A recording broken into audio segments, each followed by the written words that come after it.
Power of card series के इस part की शुरुआत होती है लास्ट पार्ट के एंड के ही साथ में, जहां पर अब चेनमू और लेजी के कार्ड के काफी सारे नए फैंस बन चुके थे, जो सभी के सभी लोग एकदम ही रेडी होते हैं उसके कार्ड को खरीदने के लिए, जिसकी वजह से अब उस शॉप का मैनेजर आ जाता है चेनमू के पास में और उससे कहता है कि क्या वाकई में आपने ही इस कार्ड को बनाया था। जो बात सुन के चेनमू उससे कहने लगता है कि मुझे बताओ जरा कि आखिर कैसा रहेगा, अगर तुम हमारे साथ में काम करोगे तो तुम्हें बहुत ही अच्छा खासा प्रॉफिट भी हो जाएगा। जिस बात को मानने के लिए वो मैनेजर तुरंत ही तैयार भी हो चुका था, क्योंकि वो तो वैसे भी चाहता था कि उसे काफी अच्छे अच्छे कार्ड मिले अपने शॉप में बेचने के लिए। जिसके बाद फिर अगले ही सीन में दिखाया जाता है हॉस्पिटल के अंदर अंकल हुआ को, जिनके पास में अब चेनमू और लेजी दोनों के दोनों ही पहुंच चुके थे। चेनमू ने अंकल हुआ को हॉस्पिटल के अंदर एक पर्सनल रूम दिला दिया था, जो चीज देख के अंकल हुआ कहने लगते हैं कि बेटे आखिर तुम मेरे लिए इतना सब कुछ क्यों कर रहे हो, बल्कि मैं तो खुद से ही चल के आ सकता था। तभी बाहर से दरवाजे को खोलते हुए अंदर आ जाता है लेजी, जो कि अंकल हुआ के लिए काफी कुछ हेल्दी चीजों को खाने के लिए भी लाया था। वो उससे पूछता भी है कि अंकल अब आप कैसा फील कर रहे हो, उम्मीद है कि अब आप पहले से काफी बेहतर हो गए। अंकल हुआ भी कहते हैं कि हाँ बच्चों, अब मैं पहले से काफी ज्यादा ठीक हूँ। लोग जो मेरे लिए इतना सब कुछ कर रहे हो उसकी वजह से आकर मैं कैसे ठीक नहीं होऊंगा। तभी लेजी चेनमू को बताता है कि हमारे सारे के सारे होलोग्राम ही बिक गए, जिसकी वजह से उसको जो प्रॉफिट हुआ है वो वाकई में काफी मोटा था। तो बता रहा था कि मैंने हॉस्पिटल के सारे बिल्स चुका दिए, जिसके बाद भी इसके पास में काफी सारा पैसा बचा हुआ था। वो कहने लगता है कि अब मैं तुम्हारे साथ में चल के तुम्हारे घर का सारा रेंट भी चुकवा दूंगा, जिसकी वजह से अब से तुम्हें कभी भी विंडोज से आने की जरूरत नहीं पड़ेगी। जो चीज देख के चेनमू शॉक हो जाता है, क्योंकि उसने आज तक कभी भी ऐसा दोस्त नहीं देखा था। वे लेजी बैग को खोलता है और उसमें से निकालता है काफी सारा पैसा। जो चीज देख के तो चेनमू की भी आंखें खुली की खुली रह जाती हैं। लेजी से कहता है कि देखो तो जरा हमारे पास में कितना सारा पैसा आ गया। अभी चेनमू अंकल हुआ से कहता है कि जब आप हॉस्पिटल से डिस्चार्ज हो जाओगे तो मैं आपके लिए एक काफी अच्छी नई जगह को भी ढूंढूंगा, साथ ही साथ मैं आपके लिए एक काफी बड़े घर को भी खरीद के दूंगा। अंकल हुआ कहते हैं कि बच्चे, मुझे इन सारी चीजों की कोई भी जरूरत नहीं है, आखिर क्यों तुम मेरे लिए अपने फ्यूचर को बर्बाद कर रहे हो। वैसे भी अब तो मेरी उम्र हो चुकी है एक ही जगह पे रहते हुए, और अगर मैं कहीं और जाके रहूंगा तो मुझे अच्छा फील नहीं होगा। चेनमू कहता है कि हाँ मैं जानता हूँ, लेकिन आप जिस जगह पे रहते हो वो जगह भी बिल्कुल भी अच्छी नहीं है, क्योंकि वहाँ पर तो मेरा भी दम घुटता है, तो आपका क्या होता होगा। अंकल हुआ कहते हैं कि चेनमू जरा याद करो अपने बैकग्राउंड को, क्योंकि तुम भी उसी जगह से ही निकल के आए थे जब तुम मुझसे मिले थे। इसी वजह से बच्चे मेरी बात को हमेशा ही याद रखना कि तुम चाहे अपनी जिंदगी में कितने भी सक्सेसफुल क्यों ना बन जाओ, लेकिन तुम्हें कभी भी उस जगह को नहीं भुलाना चाहिए जहाँ से तुम उठकर खड़े हुए थे। चेनमू कहता है कि अंकल हुआ प्लीज आप चिंता मत कीजिए, मैं हमेशा ही आपकी बातों को याद रखूंगा। जिस मोमेंट पर तभी दरवाजे को नॉक करते हुए वहाँ पर आ जाती है सिस्टर, जो कि कहने लगते हैं कि सुनिए पेशेंट की फैमिली को अब यहाँ से जाना होगा, क्योंकि ये पेशेंट के रेस्ट करने का टाइम है और तुम लोग उनको डिस्टर्ब कर रहे हो। इसको देखते ही लेजी ने अपने पैसों को छुपा लिया था ताकि किसी को भी इसके बारे में पता ना चले। वो तुरंत ही उस नर्स से कहता है कि हाँ ठीक है हम लोग यहाँ से जा रहे हैं। अंकल हुआ कहते हैं कि ठीक है अभी तुम लोग जाओ, लेकिन जल्द ही वापस भी आ जाना, लेकिन फिलहाल में तुम्हें भी आराम करने की जरूरत है। जरा देखो तो अपनी आंखों को, तुम्हारी भी आंखों में डार्क सर्कल्स हो गए हैं। जिसके बाद फिर अगले ही सीन में दिखाया जाता है मिस्टर जुओ के आलीशान घर को, जहाँ पर अब पहुँच जाता है अपनी फ्लाइंग कार से। जो नजारा भी दिखने में काफी अमेजिंग होता है, और वो जैसे ही घर के अंदर एंटर करता है जहाँ पर होती है जुओ टैंग, और वो टीवी देखते हुए रो रही थी। जिसको देखते ही मिस्टर जुओ कहते हैं कि टैंग अब आखिर तुम्हें क्या हो गया, क्या तुम मुझे ये बताओगे कि आखिर तुम क्यों रो रही हो, आखिर ऐसा कौन है जिसने मेरी लिटिल सिस्टर को परेशान किया। तो जुओ टैंग बताती है कि मैं इस वजह से रो रही हूँ क्योंकि वो जिस होलोग्राम को देख रही थी उसकी एंडिंग वाकई में बहुत ही ज्यादा इमोशनल होती है। तो मिस्टर जुओ कहते हैं कि अच्छा तो तुम इस वजह से रो रही हो, आखिर ऐसी कौन सी फिल्म है जिसने मेरी बहन को तक रुला दिया। तभी जुओ टैंग अपने भाई से कहने लगते हैं कि क्या आप इसको डिक्रिप्ट करके मेरे लिए कॉपी को बना सकते हो, प्लीज बताइए क्या आप ऐसा कर सकते हो। मिस्टर जुओ कहते हैं कि लेकिन आखिर तुम ऐसा करवाना ही क्यों चाहती हो, जब तुम्हारे पास में एक ऑलरेडी है, फिर आकर तुम इसकी कॉपी क्यों बनवाना चाहती हो। जुओ टैंग कहती है कि प्लीज ब्रदर मेरी हेल्प कीजिए, आप सवाल मत पूछिए। ये जो मूवी के कार्ड्स हैं वो ऑलरेडी सारे के सारे सोल्ड आउट हो चुके हैं। ये जो कार्ड जिसके अंदर मैं मूवी को देख रही थी वो भी मेरी फ्रेंड का है, जिसे मुझे कल वापस भी करना होगा। लेकिन जुओ कहने लगता है कि मैं ऐसा भी कोई भी काम करने में इंटरेस्टेड नहीं हूँ, मुझे नहीं लगता कि इसमें ज्यादा कोई भी टेक्निकल वैल्यू होगी। जुओ टैंग कहते हैं कि आपका ऐसा सोचना गलत है, क्योंकि इस कार्ड के अंदर तो टेक्निकल वैल्यूज भरी पड़ी है, क्योंकि सिटी के हर एक स्कूल में इस कार्ड को डिक्रिप्ट किया जा रहा है। तो आप खुद से अंदाजा लगा सकते हो कि इसके अंदर कितनी ज्यादा डिटेल्स को भरा गया होगा, लेकिन दुर्भाग्यवश अभी तक इसको कोई भी डिक्रिप्ट करने में कामयाब नहीं हो पाया। इसी वजह से मैं ये चाहती हूँ कि सबसे पहले मेरे भाई से डिक्रिप्ट करें। जो बात सुन के मिस्टर जुओ कहते हैं कि अच्छा तो ऐसी बात है, अब मैं थोड़ा सा इंटरेस्टेड हूँ इसको डिक्रिप्ट करने के बारे में, लेकिन मुझे बताओ जरा अगर मैं ऐसा करूँगा तो मुझे आकर क्या ही नहीं मिलेगा। लिटिल टैंग उससे कहती है कि चिंता मत कीजिए, इस मंथ का अपना सारा का सारा अलाउंस आपको ही दे दूंगी, प्लीज अब तो आप मेरी बात को मान जाइए। इसी की उन दोनों की डील फाइनल हो जाती है और मिस्टर ज़ू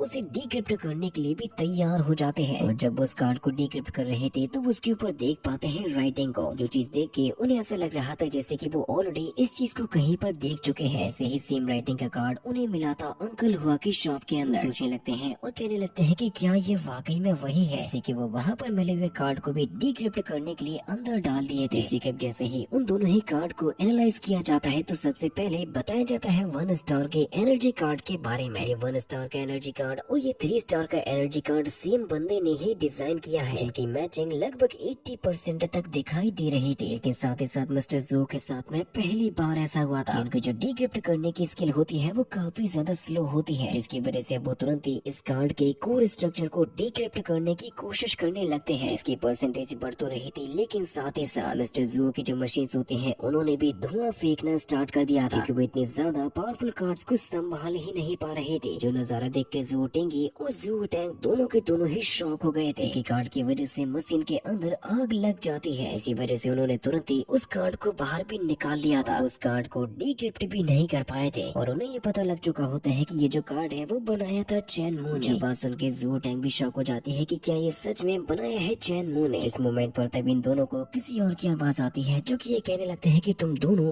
आकर वहाँ पर क्या कर रहे हो। ये आवाज असल में होती है इन दोनों के ही पिता की, जो कि ज़ू टिंगी से नाराज होते हुए ये कहने लगते हैं कि तुमने खेल खेल में हमारी एक और मशीन को बर्बाद कर दिया। सच में बेटे तुमने मुझे डिसअपॉइंट कर दिया, कम से कम मुझे तुमसे तो ऐसी उम्मीद नहीं थी कि तुम एक नॉर्मल से कार्ड को भी डिक्रिप्ट ना कर सको। ज़ू टैंग कहने लगती है कि फादर इसमें भाई की कोई भी गलती नहीं है, वो तो बस एक होलोग्राम को डिक्रिप्ट करने की कोशिश कर रहे थे मेरे लिए, लेकिन उस कार्ड में उन्हें जरा सा भी इंटरेस्ट नहीं होता। तो फिर तभी ज़ू टिंगी उनको ये बताने लगता है कि अभी हाल ही में इलीगल कार्ड वेपन्स को देखा गया है सिटी के अंदर, जिनके ऊपर मैं अभी भी इन्वेस्टिगेशन कर रहा हूँ। क्या मैं आपसे इसके बारे में बात कर सकता हूँ? लेकिन जो उसके फादर होते हैं वो ये कहने लगते हैं कि बेटे तुम्हें अपना ज्यादा समय इस बात के लिए लगाना चाहिए कि तुम हमारे फैमिली के बिजनेस को कैसे संभालोगे, ना कि सिटी में क्या हो रहा है तुम उसको जानने में अपना समय जाया करोगे। ज़ू टिंगी उनसे कुछ कहने वाला था तो वो उसे तुरंत ही शांत करा देते हैं कि चुप हो जाओ, मैंने कह दिया कि आज के बाद से तुम इस मैटर में अपनी टांग नहीं अड़ाओगे, सिटी में जो भी होता है वो होने दो। ज़ू टिंगी कहता है कि आप आकर क्यों नहीं समझते, उन वेपन्स की वजह से सिटी के कुछ लोगों को चोटें भी आई हैं। आप खुद भी ये जानते हो कि ये कार्ड वेपन कितने ज्यादा खतरनाक होते हैं। मेरी नजर में तो ये उससे भी ज्यादा खतरनाक है जिनका इस्तेमाल पिछले वॉर में किया गया था। जैसे कि टिंगी के डैड उसे और भी ज्यादा डांटते हुए कहने लगते हैं कि यानी कि तुम मेरी बात को नहीं मानोगे और ना ही सुनोगे। ज़ू टिंगी कहने लगता है कि क्या आप वाकई में भूल चुके हो कि मेरी माँ ने मरने से पहले क्या कहा था। ज़ू टिंगी के डैड कहते हैं कि मैंने भी कहा था कि तुम कभी भी अपनी माँ का नाम मेरे सामने नहीं लोगे। ज़ू टिंगी कहता है कि डैड इस बात को मत भूलिए कि वो वॉर भी आपकी वजह से ही स्टार्ट हुआ था, अगर आपने वो नहीं किया होता तो मेरी मॉम आज भी जिंदा होती, जिसकी वजह से डैड ने ज़ू टिंगी को एक काफी जोरों का थप्पड़ भी लगा दिया था। कहते हैं कि तुम्हारी मॉम ने अपनी जान गंवाई थी तुम लोगों को ही बचाते हुए, इसी वजह से तुम्हें कोई भी हक नहीं है उनका नाम अपनी जबान पर लाने का। जिससे कि टिंगी तुरंत यहाँ से रोड के चला जाता है, जिसके पीछे पीछे चली जाती है ज़ू टैंग। फिर इसके अगले ही सीन में हमें दिखाया जाता है लेजी और चैन मू को, जहाँ पे लेजी उससे कह रहा था कि देखो अब हमारे पास में काफी सारा पैसा है, तुम मुझे बताओ जरा कि अगर तुमने फ्यूचर के लिए और क्या सोच के रखा है। चैन मू कहता है कि देखो वैसे तो भी फिलहाल में मेरे कोई भी प्लान्स नहीं है, अभी के लिए तो मैं अपने कार्ड्स बनाने के काम को ही जारी रखना चाहता हूँ। लेजी कहता है कि हाँ मैं तुम्हारे काम की रिस्पेक्ट करता हूँ, लेकिन क्या तुम्हें नहीं लगता कि तुम्हें अपने काम को और ज्यादा बढ़ाना चाहिए और एक कंपनी का सीईओ बनना चाहिए, जिसके बाद फिर तुम्हारी भी एक काफी ब्यूटीफुल सी वाइफ होगी और तुम भी फिर जिंदगी के असली मजे को ले पाओगे। तो चैन मुझसे कहता है कि यानी कि तुम अपने लिए एक वाइफ को खोज रहे हो। लेजी उससे कहता है कि भाई भाई तुम मेरी बात को नहीं समझ रहे हो। उसको अब तुरंत ही बताने लगता है अपने नए प्लान के बारे में, लेकिन तभी उसको अपने सामने नजर आ जाते हैं लैंड फैंग, जिसे देखते ही लेजी तो सब कुछ भूल जाता है और तुरंत ही पहुंच जाता है लैंड फैंग के पास में। लेजी कहने लगता है कि मिस लैंड फैंग मैंने आपको एक दिन के लिए क्या नहीं देखा, मुझे तो बहुत ही बुरा फील हो रहा था, लेकिन वैसे क्या मैं ये जान सकती हूँ कि आप यहाँ पर किस काम के लिए आई हो। लैंड फैंग कहती है कि मैं स्पेशली यहाँ पर एक इन्विटेशन को लेकर आई हूँ, जो कि होता है शुआंगजियांग इवनिंग गैदरिंग इन्विटेशन। बता रही थी कि हमारे जो चेयरमैन है वो मिस्टर चैन की बहुत ही ज्यादा रिस्पेक्ट करते हैं, वो उनके टैलेंट को सराहना चाहते हैं, इसी वजह से उन्होंने खुद पर्सनली मुझे यहाँ पर भेजा ताकि मैं आपको कार्ड दे सकूँ। आप हमारी कंपनी में आओगे, अपने टैलेंट को दिखाओगे, जहाँ पर एक काफी शानदार डिनर पार्टी भी होने वाली है। लेजी से कहता है कि जरा मेरे बारे में भी बता दो, क्या मैं भी वहाँ पर इनवाइटेड हूँ। लैन वेंग कहती है कि हाँ बिल्कुल मिस्टर चैन, चाहे तो अपने किसी भी एक फ्रेंड को अपने साथ में लेकर आ सकते हैं। सुनते ही लेजी उनसे ये कहने लगता है कि मिस, क्या आप मुझे अपना कॉन्टेक्ट इन्फॉर्मेशन दे सकती हो। लेकिन लैन वेंग उनको केवल समय बताती है कि आप लोगों को कल शाम 6 बजे आना होगा। इसके तुरंत ही बाद वो अपनी फ्लाइंग कार में बैठ के यहाँ से चली जाती है। लेजी चिल्लाते हुए कहता है कि मिस लैन, हम लोग बेशक आपसे मिलने के लिए आएंगे। जहाँ पर तभी चैन मू उससे कहने लगता है कि देखो अभी तक मैं राजी नहीं हुआ वहाँ पर जाने के लिए। लेजी से कहता है कि दोस्त, क्या तुम पागल हो गए हो? तुम ये जानते हो कि तुम्हारे पास में डोंगसेंग सिटी के सबसे बड़ी कंपनी से इनविटेशन आया है। मुझे समझ नहीं आता कि आखिर तुम इतनी बड़ी अपॉर्चुनिटी को अपने हाथों से कैसे जाने दे रहे हो। चैन मुझसे कहता है कि मैं जानता हूँ कि तुम केवल उस लड़की के करीब जाना चाहते हो। लेजी उससे कहता है कि देखो दोस्त, नहीं ऐसा कुछ भी नहीं है। चैन मुझसे चढ़ा रहा था कि हाँ दोस्त ऐसा ही है। और इसी के साथ में ये एपिसोड भी यहीं पर ही खत्म हो जाता है।